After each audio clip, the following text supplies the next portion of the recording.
right.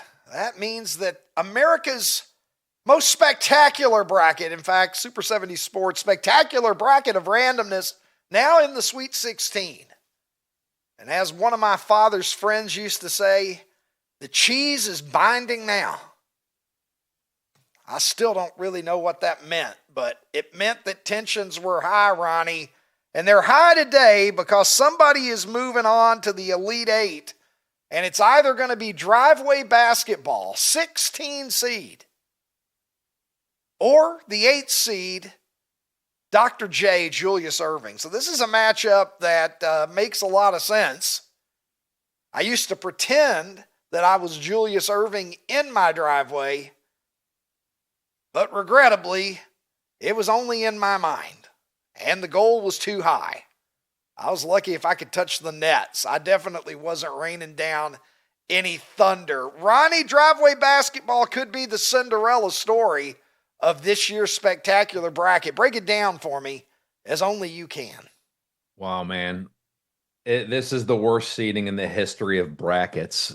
Like, I'm sorry, I feel like committee. We're piling on, but Jared is going to have to come on the show and just face the music on this one.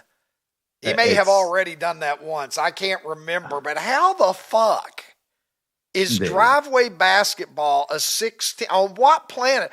What kind of fucked up driveways did they have in Jared's neighborhood? Well, you know what it was? You know what? Do young Ricky, men not do that anymore? Yes. You know what I think it is? Is it not a thing anymore?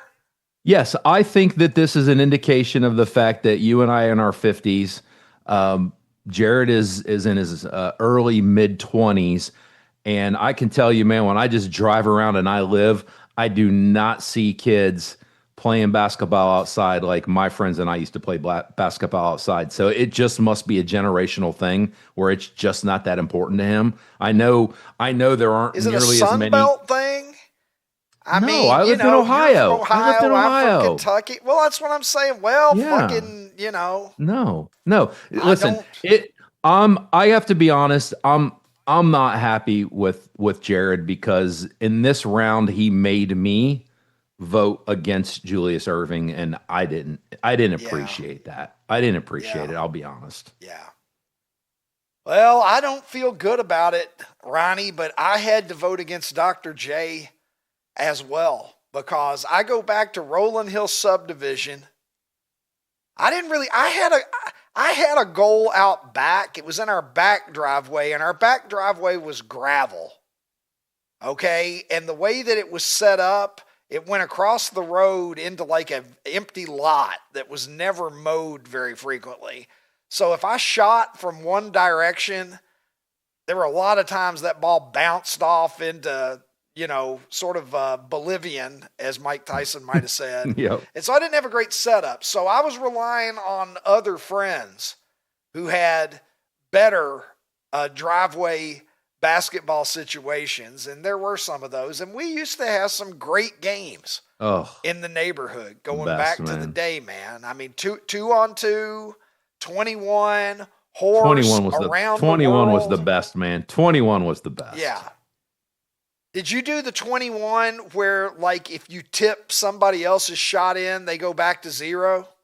No, never even heard that option. We used to have an option where if somebody else's shot came off the rim and you went up in the air and did it as a putback with your feet off the ground, not only would you get 2 points and get to go to the line, but you would reset them to zip. I kind of like that option. I wish I would have known about it. Yeah. Yeah. You might have had an entirely different teenage. Well, do you know? So years, you know what Ron. that guards against? You know what that guards against? Because I was thinking about it. Is because I'll be. I'm hands up. I used to do it too. Sometimes you would just stop playing defense and get the long rebound, and you kind of be lazy, and it kind of sucked for everybody else. And so by adding your element in it, it gives you an incentive to stay around the hoop and be active. That's right. All right, I got another 21 question for you before we get to the results. Did you cap the number of free throws? We would cap it at 3. So you would if you made a basket, Yeah, 3. Yeah, 3. Yeah. It was 3. It was 3. And and then you would check the ball out top, and Yeah. you'd have possession. Yeah, That was how we did it. I've same. seen people do it where like a guy could stand there and knock down 15 in a row, which Yeah. is No, we never painfully did that. boring. That'd be so boring. When that That'd be happens. so boring. Anyway, yeah. So look, Dr. J memories are many. I mean, this guy is the singular icon of the ABA among other great names. Okay. He was the guy in many ways who sort of was the face of the ABA-NBA merger in 1976. And we can talk about the dunk contest in 76. We can talk about Doc taking off from the free throw line. We can talk about the championship in 83, the only championship between 80 and 88 that wasn't won by Magic or Larry. There's so many things that we can say that are great about Julius Erving, and they're all true, and I believe them all, but driveway basketball is next level shit. Yep. And so we're in agreement that the 16 seed deserves to move on over a stern test in Julius Erving. Let's light the candle and see what the public has to say over at Super 70 Sports, Super 70 Sports Nation,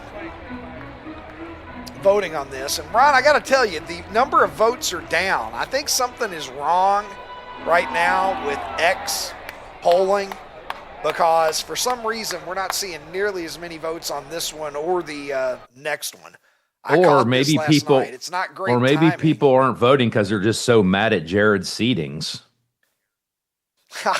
People are abstaining from it out of spite, or maybe this one is just too tough for some people to decide. But anytime we're up over 1,000 votes, I think it's a credible result. So driveway basketball, absolutely. almost 58%, is moving on. Let's see what the public has to say about it. Taking a look at the replies here. Paul says, Dr. J was amazing, but driveway basketball is a dual threat, providing memories from my childhood hooping with friends as well as shooting around and playing horse with my kids. Tough to beat that combo. That is true. It's like a game of catch. Yep. You remember the games that you had growing up and the ones that you had as the adult. Dave W. says, Dr. J was my entry point to the NBA, but hours upon hours of driveway basketball were the best. That pretty much covers it for me, Dave. Kellen Dangler says there might be a doctor in this matchup, but the best prescription is the overconfidence that driveway basketball gives you. And shout out to everybody Kellen. who had a Very rim true, under 9 Kellen. feet. A Beetle with a turbo says anyone can be Julius Erving in a game of driveway basketball. It's a sport of the people, by the people, for the people. I like what you're saying, Beetle. Spear Spencer says lots of people misremembering just how talented they were playing pickup basketball. We all play ball, but there's only one doctor. Somewhere in Middle America says unfair because Dr. J is epic, but you can't beat driveway basketball. And Roger Nussbaum says, I went driveway basketball, but man, putting it against Dr. J this early is tough. Now, if you want to know how good driveway basketball is, it's defeated Bob Barker, Diane Parkinson, and Dr. J already. Irish says, how is Dr. J an 8 seed? Well, that's another question. And Fried Sushi says driveway basketball is a Cinderella in the making. This 16 seed could possibly run the table, Ronnie. I am willing to consider that that is a viable possibility at this point. But of course, the competition is going to be tough, and we're going to go all the way over to the other side of the bracket where we have a matchup underway as of this morning, Ronnie, and it is Mall Arcades, the number 1 seed, against Hot Dogs, the number 8 seed. Mall Arcades defeating Steely Dan, and Hot Dogs taking down Onion Rings.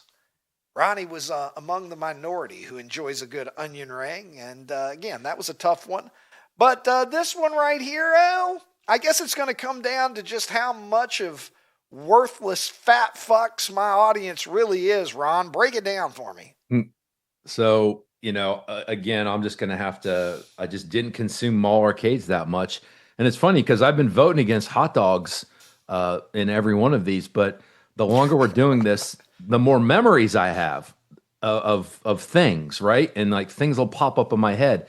And it literally just popped into my head because, you were talking, or in the reply, we were talking, somebody mentioned playing horse or driveway basketball with their kid. And I'm like, yeah, I cannot tell you how many conversations I've had with Tyler just shooting a hoop in the driveway, which made me, when I saw hot dogs, I'm like, oh wow, I'm remembering something from my childhood. Is I remember like either on a Friday or Saturday night in the summers, my dad would fire up the gas grill, and like kind of a late snack, they would open up a pack of hot dogs and we'd grill hot dogs. And I just remember eating grilled hot dogs like I don't know, 9:30 at night. And it just all of a sudden just hit me. So I got to go with hot dogs just because of that nostalgic memory I had. There it is. Hot dog redemption this week. And it says a lot about how mall arcades just don't do a lot for you too, though, right? You don't have like any real fond memories of mall arcades. No, because it's just much pussy. Yeah, no, that's actually no. Again, man, you were even 2.5 inches deep in a co-ed, and I was just in an arcade playing fucking Cubert. First of all, I appreciate 2 inches because that's very kind of you. But no, man, I just they just have that there thing. It is. Available at fine It's like it's sellers. just sitting. They have, I imagine they have this big control board with all these buttons and knobs and levers on it, and none of them are marked except there's a red one. Yeah. It just says Ronnie's micro penis, and they just push that and boom, it comes up. But that is exactly how I envision it. I just didn't go to the mall that often, and because I was playing basketball. Like I played basketball 7 days a week when I was probably, I don't know, 12 to 18. That's all I did was play basketball. Mall arcades were like a religious experience for me in those days. You walk in, if you're blessed to have $5, you go over to either the change machine or the token machine, as the case might have been. I was lucky enough to grow up where in the Land of Oz at Greenwood Mall in Bowling Green, Kentucky, you get 5 tokens for $1.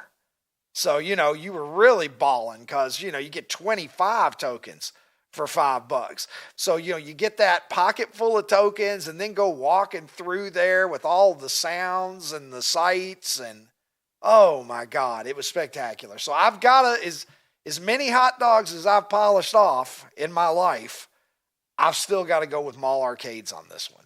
So I think you're probably going to win.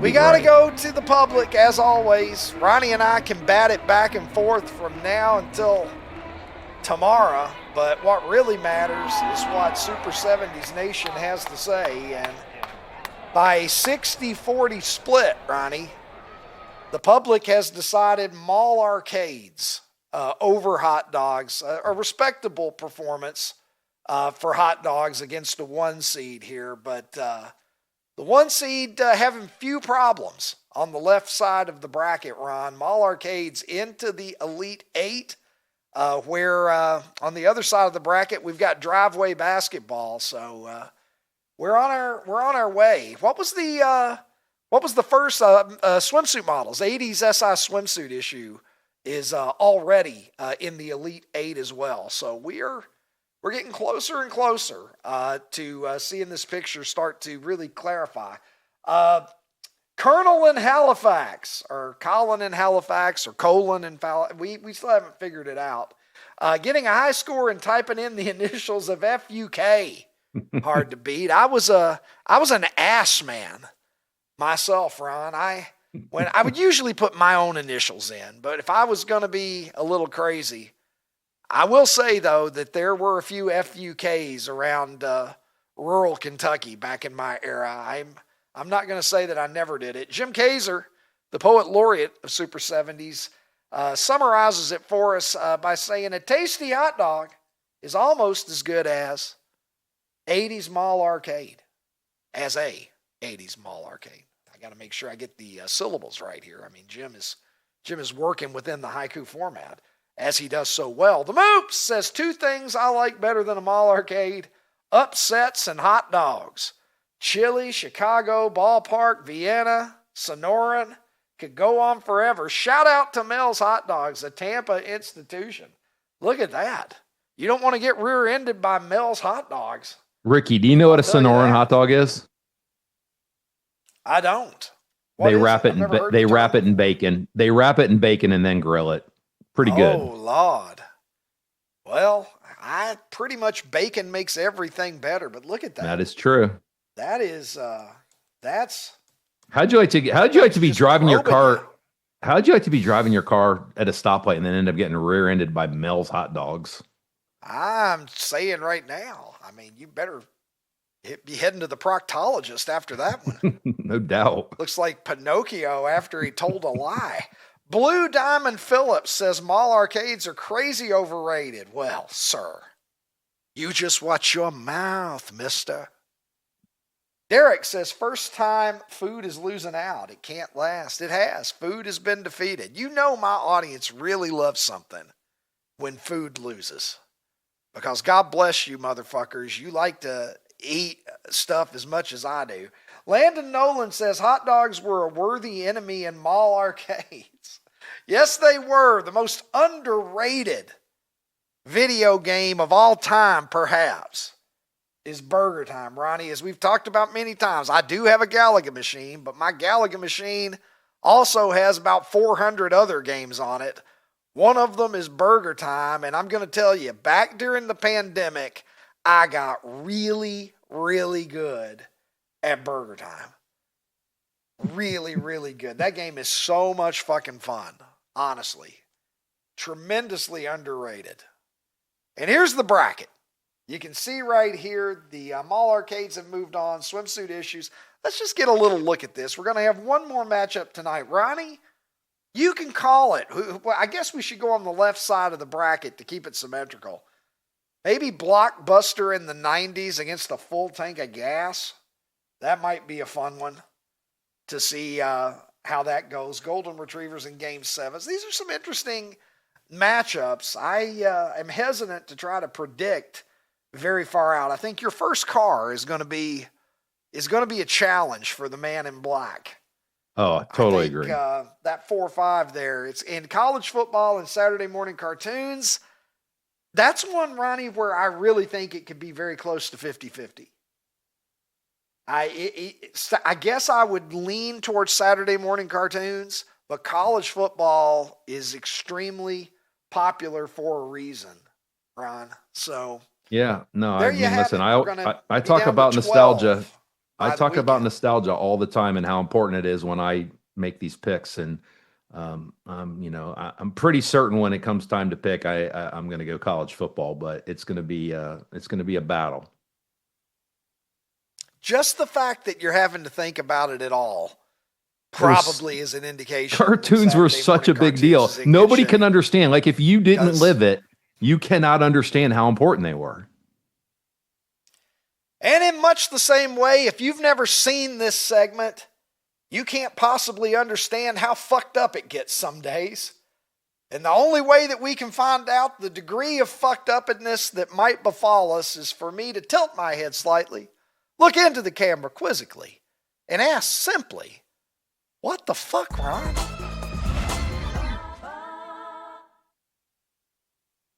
This first one is going to be really wholesome, Ricky. So the other day we talked about William Shatner turning 95 and how just amazing it was just to see, wow, this is a 95-year-old man and he still moves the way he moves and his brain, it was working. It was awesome. Well, Arthur Green threw out the first pitch at the Orioles game.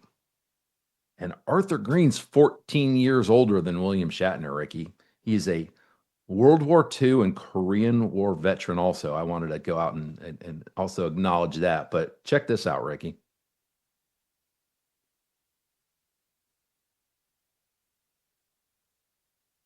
Wow. That is good stuff. Look at Gunnar Henderson there. My guy, number 2, the shortstop for the Baltimore Orioles. That's really, really cool. 109 years old. That means that when he was born, Babe Ruth was still on the fucking Boston Red Sox. Let that sink in for a minute. Babe Ruth had not yet been sold to the New York Yankees when this guy was born. Babe Ruth, who grew up right there beyond the outfield fence in Baltimore, right there in that fucking area, by the way. Ricky, like, so I always joke, say, oh, if I can make it to 80 years old. If I make it to 80 years old and then I look out on the horizon, I would still have 29 more years to make it to 109. And this guy is moving on his own. He's walking on his own. He threw a baseball. I mean, that is one of the most incredible things I've ever seen. And no hyperbole, that was absolutely amazing. Do we have a birth certificate? I don't want to cast. Do you think that was Danny Almonte? Was that Danny Almonte? Yeah. I'm just saying 109 for a man is almost unheard of. Like if you it was almost unheard of for anybody. People in the world. Here, I'm going to pull something up. It's verified. It's verified. I used to talk about this. It's verified. It is verified. Is he the oldest living American man? That I believe is correct as well. His daughter is a producer at ABC. She's been there for 40 years. David Muir did a whole thing on it last night. He's been in World War II. He's been in Korea. It's incredible. It was an okay first pitch, too. It wasn't terrible. He played a lot of ball, too, when he was in the service. So I believe he's the oldest living American male. But my God, look how good on his feet, walking around, ridiculous. Tim, I don't. It's one of the most amazing things I've seen. I'm pulling it up right now. What's his name? Arthur Green. All right, I'm looking for the living list. Like we may need to pause this for a second because I used to show the oldest living people list when we would get to the chapter on the elderly and aging every year in sociology class. So there was the list, oldest living people in America. It was always a woman. And there were like very few men ever on that list. And for some reason, I'm not able to find the list. And Ricky, whenever you'd see a picture of the oldest person, they would always be like in a hospital bed, like a hospital bed that was like in the living room. And this guy is out there walking around. The fact that he's out there, the oldest living men. All right, I'm getting down. This is riveting podcasting, by the way. We've got a 110-year-old guy in the United States, according to Wikipedia. We've got a 111-year-old guy in the United States as well. Oh. It only goes down to 110, though, to get in the top 20. Yeah, well, they're no Arthur Green. They are no Arthur Green. Now, this is the oldest living men's list. Oldest living people's list. The oldest living person in the United States, Ron, is Naomi Whitehead, who is 115 years and 182 days old. So she's 115 and a half. She was born September 26, 1910. I bet that she's not getting around as well. Can you imagine being 109 and under your own power like that? No. I can't imagine being 89. I can't imagine making it to 89. Think 99. About this. 109. Think about this. That guy was older than I am now when I was born. Correct. I'm 54 and a half. Right. If you double you still aren't him. The day I was born. Yes. I feel like I've got like not 54 years left. Right? I don't want to start speculating how long I have left, but I'm going to take the under on 54 more years of life. Listen, for me. I saw your tweet. I think it was, I don't know if it was last night or this morning, about getting old. And it was really one of the most amazing tweets I've seen you do. Not necessarily because of the subject or because of your tweet, which it was a great tweet. It was the responses, man. I actually went through and I read the responses. And a lot of times it's like your tweets or posts on X, they're there for people to show how funny they are. They're like, oh, it's my chance to be funny back. And this was kind of deep, man. And it was really interesting to read. Yeah, I'll share the tweet here. I said, I used to wonder how old people could be so chill about dying, but I've lived long enough now, I think I'm starting to get it. Mm-hmm. Everything just gets progressively weirder and dumber until you're finally like, okay, Jesus, take me home before it gets even stupider. Yep. You just get to a point where you don't understand the fucking world anymore. I don't know how many of the responses you've read, but you should read some of them, dude. It's pretty, it's a good read. Like, it's pretty interesting. See? And it's been comforting comforting to PA Jared. Jared was very concerned by that text, just so you know. Oh, did he think it was like Ricky's note? Jared, I got a phone call, I got a text. Like literally by 8 Ricky's note. Jared was ready to call the authorities. Cry for help. Yeah, Jared knows the kinds of things I say on a bad day, so I probably came pretty close to getting a well check there. God bless Jared for caring enough. But I think he should have known everything was okay when you had to fix your clogged toilet this morning. So he should have been able to put two and two together at that point. That's it. That's the way that I'm going to go out. I'm going to clog the fucking toilet, then just go somewhere and end it.